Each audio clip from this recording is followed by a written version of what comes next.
सिर्फ भाषणबाजी नहीं चलेगी, अब वादों और दावों की हवा निकलेगी। भ्रष्ट बेशन सिस्टम का होगा पोस्टमार्टम। सरकार के कानों में बजेगा अलार्म।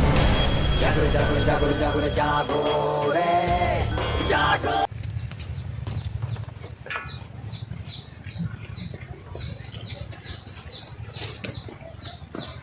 नमस्कार दोस्तों, आप देख रहे हैं बीबी लाइव न्यूज इंडिया और बीबी लाइव न्यूज इंडिया में आप सभी दर्शकों का स्वागत है। मैं आप सभी का दोस्त आर.के. निराला। आज मैं पहुंच चुका हूं मैं उत्तर प्रदेश के जनपद बहराइच के विकासखंड नवाबगंज की ग्राम पंचायत सुमेरपुर में, और आज एक ऐसे खेल से आप सभी को रूबरू कराने जा रहा हूं जिस खेल के बारे में सुनने के बाद आप सोचने पर विवश हो जाएंगे। आप सोच रहे हैं ऐसा खेल क्या हो सकता है? ऐसा खेल हो सकता है, बिल्कुल हो सकता है। जब संभावित अधिकारी अगर किसी प्रकार का खेल खेलने पर उतर जाएं तो मिली भगत से बहुत कुछ हो सकता है। षड्यंत्र, जिसे षड्यंत्र कहा जाता है, एक षड्यंत्र के तहत इस ग्राम पंचायत में जो लोग पात्र हैं, आज मामला होगा प्रधानमंत्री आवास योजना के अंतर्गत, जहां प्रधानमंत्री उत्तर प्रदेश सरकार बड़े बड़े दावे करती है, गरीबों को लेकर के एक से एक घोषणाएं करती है। आखिर उसका प्रयोग कितने % कहां होता है, आज आपको बाय नेम हम बिंदुवार समझाएंगे। आप सभी दर्शक इस बात को समझें और सुने और सोचिए कि यहाँ पे प्रधान और ग्राम विकास अधिकारी के बीच में जो खेल चला, ये खेल किस हद तक कहाँ तक पहुँचा, आज हम उसकी सीढ़ी को क्रमवाइज आपके सामने रखने वाले हैं। तो इस समय ग्राम पंचायत सुमेरपुर में मेरे कैमरे के पीछे के दृश्य में आप देख सकते होंगे कि यहाँ पे जो ग्रामीण हैं, जो रह रहे हैं, जिन्होंने दावा किया है कि कितने लोग अपात्र हैं और उनके आवास जो दिए गए हैं उनको, उनकी 4-4 मंजिले बिल्डिंग बनी हुई है, जबकि किसी भी एंगल से वो आवास के पात्र नहीं है। लेकिन ये खेल कैसे खेला गया वो भी आप जान लीजिए। मेरे नाम से पूरी जमीन है, मेरे नाम से बिल्डिंग है, तो मेरे बच्चे को नाम को दे करके आवास की खाना पूर्ति कर दी जाती है। यही नहीं, मेरे बहू के नाम से कर दी जाती है, या मेरी बहन के नाम से कर दी जाती है, या मेरे माँ के नाम, यानी कि जिसके नाम से प्रॉपर्टी ना हो उस परिवार का वो मेंबर होना चाहिए, बट हमें जहां देना है मैं वही दूंगा। आप चिल्लाते हैं, चिल्लाते रहिए। ठीक उसी प्रकार का खेल इस ग्राम पंचायत में भी चला। आज इस खेल के बारे में आप समझ लीजिए कि कितने लोग पात्र और अपात्र की श्रेणी में आए हैं, और प्रधान और ग्राम विकास अधिकारी मिलकर के क्या खेल खेले हैं, और यहाँ के जो ग्रामीण हैं वो हमारे दर्शक आप देख सकते हैं कि उस संभावित जो अधिकारी हैं, ब्लॉक डेवलपमेंट ऑफिसर महोदय, आप भी इस बिंदु पर थोड़ा सा गौर कीजिएगा, क्योंकि आपको तो सारे ग्राम पंचायत का भ्रमण करने का समय नहीं है, और वैसे भी एसी की हवा छोड़कर कौन यहाँ कीचड़ में आता है। खैर कोई बात नहीं, तो नसीब की बात है कि इनके नसीब में क्या है और आपके नसीब में क्या है।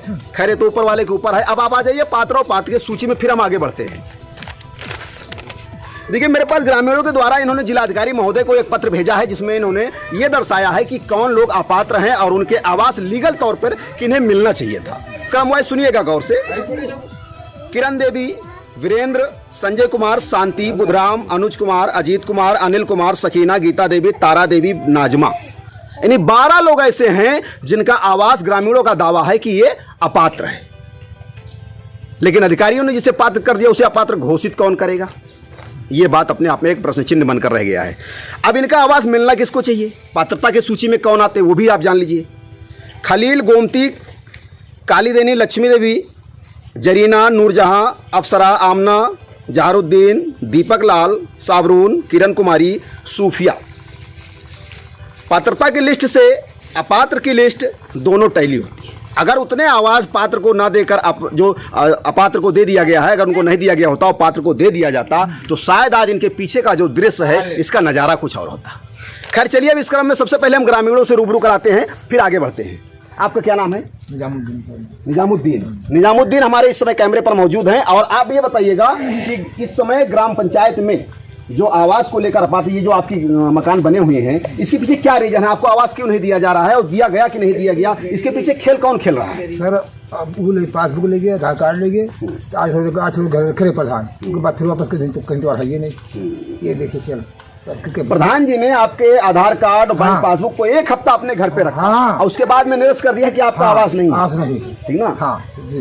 क्या प्रधान अनपढ़ और जाहिल थे जो आपका पासबुक और वो लेकर चले गए? उनको जब ये नहीं पता था कि इनका आवास के लिस्ट में नाम है कि नहीं है, आपका पासबुक किस उद्देश्य से वो लेकर गए? सर कहा कि अगर निर्गम हो तो बताओ, अरे हो तो बताओ, आवास हो तो बताओ। अरे आवास का है कहीं ना कि पासबुक दे दो, आधार कार्ड दे दो, हम आवास देवे तुमका। आपको बताया गया कि आपका आवास है, आप अपना पासबुक और आधार कार्ड दे दीजिए, हम आपको आवास देंगे।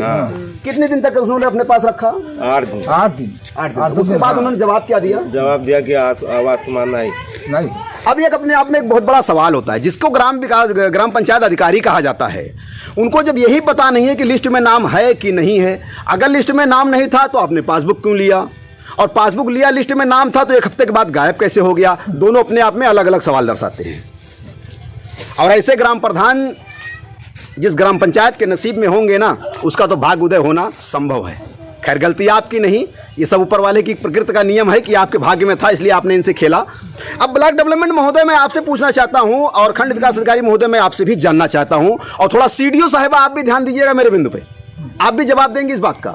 ये ग्रामीणों का कसूर क्या है जो इनके साथ यहाँ के ग्राम प्रधान और ग्राम विकास अधिकारी मिलकर खेल रहे हैं? आखिर इसका जिम्मेदार कौन है, आप बताइएगा। ये ग्रामीण आपसे इस मंच से पूछना चाहते हैं कि आखिर मेरा क्या कसूर था, तो हमें इस तरीके से खेल खिला करके, मुझे आश्वासन दे करके उसे बाद में मुझे मार दिया गया। ये किसी मौज से कम नहीं है, जिसकी जिंदगी आप दिन प्रतिदिन मौज कर रहे हैं, और यहाँ दिन प्रतिदिन एक एक इंच करके इनकी जिंदगी की आयु घटती चली जा रही है। जिस प्रकार के मकान में ये रह रहे हैं, आप देख रहे हैं, मेरे कैमरे के पीछे के दृश्य में आप देखिएगा कि इनके मकान की क्या जो एचुअलिटी है, क्या है। शर्म आती है आप लोगों को, कम से कम कुछ तो हया कीजिए, कुछ तो ऊपर वाले के प्रकोप से डरिए कि कम से कम गरीबों की जिंदगी से आप लोग खिलवाड़ मत कीजिए। ऊपर वाले की कृपा से इतना सब कुछ आपके पास है कि आपके जीवन यापन के संपूर्ण संसाधन हैं, फिर इनकी जिंदगी से खिलवाड़ क्यों? मैं नहीं कहता कि आप मीडिया से डरिए या किसी उच्च अधिकारी से डरिए, लेकिन उससे डरिए जिसने आपको इस धरती पर उतारा है। बददुआ मत लीजिए। ठीक इसी एपिसोड में अभी अगला भी क्रम हम करेंगे, और जैसे भी यहाँ की जो भी दृश्यता हमें उपलब्ध होगी हम आपको अवगत कराते रहेंगे। तब तक से एक छोटे से ब्रेक के लिए जय हिंद।